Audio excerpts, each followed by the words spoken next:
A ver, dominar el lenguaje no es solo una cuestión de sacar buenas notas en clase de gramática, para nada. Es en realidad una de las herramientas más potentes que tenemos para navegar por absolutamente todo en esta vida. Estamos hablando de un viaje que va desde entender y debatir crisis globales inmensas hasta darle un impulso increíble a la carrera profesional y, aunque suene sorprendente, encontrar una mayor paz mental. Básicamente, las palabras que usamos moldean nuestra realidad. Bueno, vamos a meternos de lleno en esto. La idea central de este análisis es que conocer a fondo un idioma es como tener la llave maestra del empoderamiento.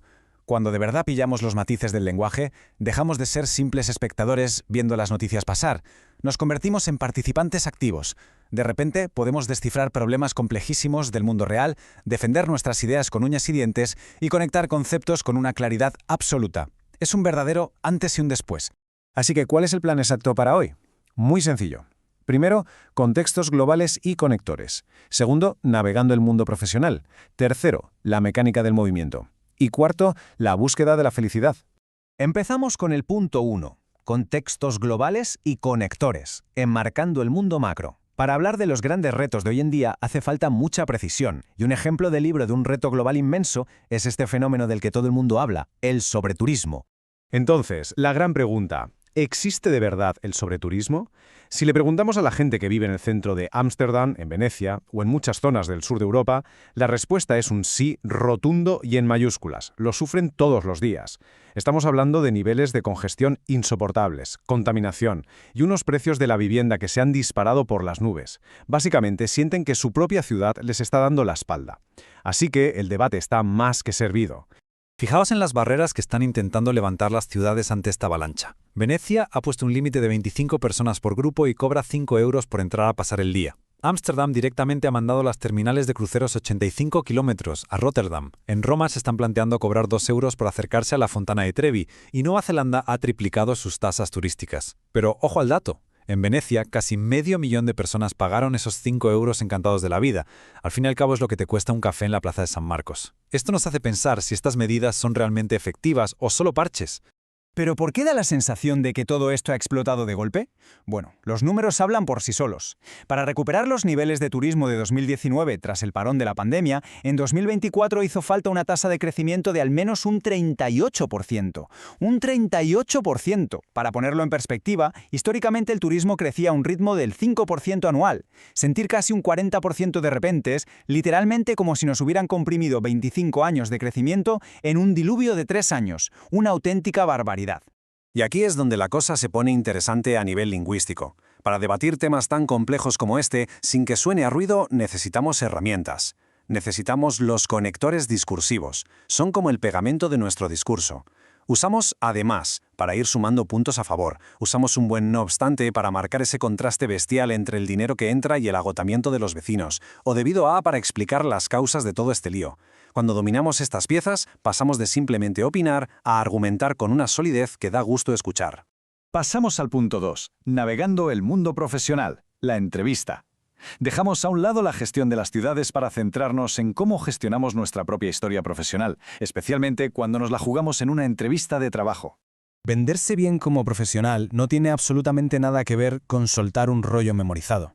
Eso se nota a la legua. La estrategia de preparación ideal empieza por hacer los deberes, investigar la misión de la empresa y sus proyectos. Luego, adaptamos lo que hemos hecho en el pasado para que encaje como un guante con lo que ellos buscan. Y lo más importante, una entrevista es una conversación de tú a tú. Hay que escuchar de verdad e interactuar haciendo preguntas inteligentes que demuestren que nos importa el proyecto. Seguro que os suena esta situación. Llega la típica pregunta de comportamiento. Esa de, cuéntame una vez que tuviste que resolver un problema difícil. Pues bien, para no irlos por las ramas, existe una herramienta increíble, el método STAR. Es súper fácil de recordar. Primero describes la situación, luego la tarea que tenías por delante, la acción exacta que tomaste y, para rematar, el resultado que lograste. Es sencillamente la estructura perfecta para contar cualquier anécdota profesional sin perder el hilo. Pero claro, ¿cómo construimos este método STAR en español? Pues dominando los tiempos del pasado, que es absolutamente crucial aquí. Empezamos con el pretérito imperfecto, que es como el telón de fondo, el contexto de la historia. Luego entra el pretérito indefinido para contar esa acción concreta que hicimos un día específico. Y cerramos con broche de oro usando el pretérito perfecto para dejar clarísimo cómo ese logro del pasado sigue teniendo un impacto hoy. Es como dirigir una película usando la gramática. Y esto nos lleva al punto 3, la mecánica del movimiento, gramática en tránsito. Igual que en nuestra carrera profesional avanzamos de un punto a otro, el idioma tiene sus propios mecanismos exactos para hablar de cómo nos movemos en el espacio y en el tiempo. A ver, lo verdaderamente fascinante de esto es ver cómo funcionan estas preposiciones casi como coordenadas de un GPS. De y a son literalmente dos chinchetas en un mapa, el punto donde empiezas y el punto donde acabas. Ya está. En cambio, desde y hasta son otra historia. Estas dos palabras ponen el foco en el proceso, en el camino continuo, te hacen sentir toda la distancia o todo el tiempo que hay entre esos dos límites. Para ponerlo en perspectiva, mirad este ejemplo súper práctico. Tenemos vacaciones desde el 20 de junio hasta el 31 de agosto. Al usar desde y hasta, no estamos hablando de 2 días sueltos en el calendario. Estamos englobando todo ese maravilloso bloque de tiempo que pasa por el medio. Usarlo bien demuestra un dominio del idioma que da mucha naturalidad y precisión a lo que decimos. Y finalmente, llegamos a nuestro cuarto y último punto, la búsqueda de la felicidad, bienestar interno. Ya hemos hablado de cómo movernos por el mundo profesional y de cómo usar la gramática, pero ahora toca mirar hacia adentro. Vamos a hablar de la meta definitiva del ser humano, estar bien de verdad. Vamos a ponernos un poco filosóficos por un momento. Siguiendo las ideas del experto Arthur Brooks y tirando incluso de clásicos como Séneca, vemos que esto de la felicidad tiene dos caras. Por un lado está la hedonía. Esto es el subidón, el placer inmediato, pasarlo bien en el momento. Y por otro tenemos la eudaimonía, que es una palabra rara pero que significa algo precioso. Es el propósito, hacer las cosas de acuerdo a nuestros valores. Mientras que la hedonía te da alegrías pasajeras, la eudaimonía es lo que te deja esa sensación de paz y satisfacción a largo plazo. Y cuidado con esto, porque hay una trampa enorme en la sociedad de hoy, la autoobjetivación. ¿Qué es esto? Pues básicamente es el error de reducir toda nuestra identidad a nuestro trabajo, vernos a nosotros mismos simplemente como máquinas de producir o como el cargo que pone en nuestro perfil de LinkedIn. Eso nos deshumaniza por completo y la verdad lleva a una insatisfacción brutal. Ya lo decía Maslow cuando hablaba de la trascendencia. El verdadero significado no está en las métricas de éxito, sino en aportar algo a los demás. Llegados a cierto punto de la vida, sobre todo hacia la mediana edad, Brooks recomienda un giro de guión total. Normalmente vivimos en modo adición, queremos más dinero, más cosas, más títulos, intentando llenar huecos. Pero la verdadera clave para no quemarse y encontrar el equilibrio es la sustracción. Es decir, tener la valentía de quitar de en medio todo lo que no es esencial para hacer hueco a lo importante. Pensar un poco, leer un buen libro o simplemente dedicar tiempo a nuestros seres queridos.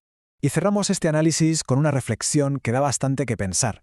Fijaos en esta idea. La vida no tiene por qué ser un lienzo vacío que tengamos que rellenar a la fuerza con un montón de cosas constantemente. Es más bien un bloque de mármol. La belleza y nuestro verdadero potencial ya están ahí, y salen a la luz precisamente cuando empezamos a quitar todo el ruido y todo lo que nos sobra. Así que después de repasar todas estas herramientas para dominar un poco mejor nuestro entorno, os dejo con esta pregunta. ¿Qué cosas innecesarias podríais sustraer de vuestra vida hoy mismo para descubrir vuestra mejor versión? Muchísimas gracias por acompañarnos en este rato de aprendizaje.